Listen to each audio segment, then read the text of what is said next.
சங்கீதம் 86. தாவீதின் விண்ணப்பம். கர்த்தாவே, உமது செவியை சாய்த்து என் விண்ணப்பத்தை கேட்டருளும். நான் சிறுமையும் எளிமையுமானவன். என் ஆத்துமாவை காத்தருளும். நான் பக்தி உள்ளவன். என் தேவனே, உம்மை நம்பியிருக்கிற உமது அடியேனை நீர் இரட்சியும். ஆண்டவரே, எனக்கு இரங்கும்.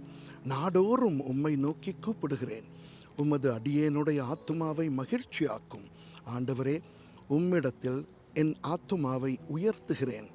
ஆண்டவரே, நீர் நல்லவரும் மன்னிக்கிறவரும் உம்மை நோக்கி கூப்பிடுகிற யாவர் மேலும் கிருபை மிகுந்தவருமாயிருக்கிறீர்.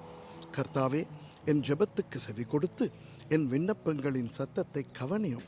நான் துயரப்படுகிற நாளில் உம்மை நோக்கி கூப்பிடுவேன். நீர் என்னை கேட்டருளுவீர்.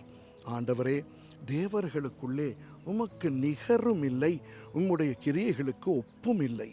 ஆண்டவரே, நீர் உண்டாக்கின எல்லா ஜாதிகளும் வந்து உமக்கு முன்பாக பணிந்து உமது நாமத்தை மகிமைப்படுத்துவார்கள்.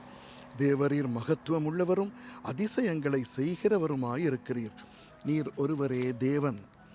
கர்த்தாவே, உமது வழியை எனக்கு போதியும். நான் உமது சத்தியத்திலே நடப்பேன். நான் உமது நாமத்துக்கு பயந்திருக்கும்படி என் இருதயத்தை ஒருமுகப்படுத்தும். என் தேவனாகிய ஆண்டவரே, உம்மை என் முழு இருதயத்தோடும் துதித்து உமது நாமத்தை என்றென்றைக்கும் மகிமைப்படுத்துவேன். நீர் எனக்கு பாராட்டின உமது கிருபை பெரியது. என் ஆத்துமாவை தாழ்ந்த பாதாளத்துக்கு தப்புவித்தீர்.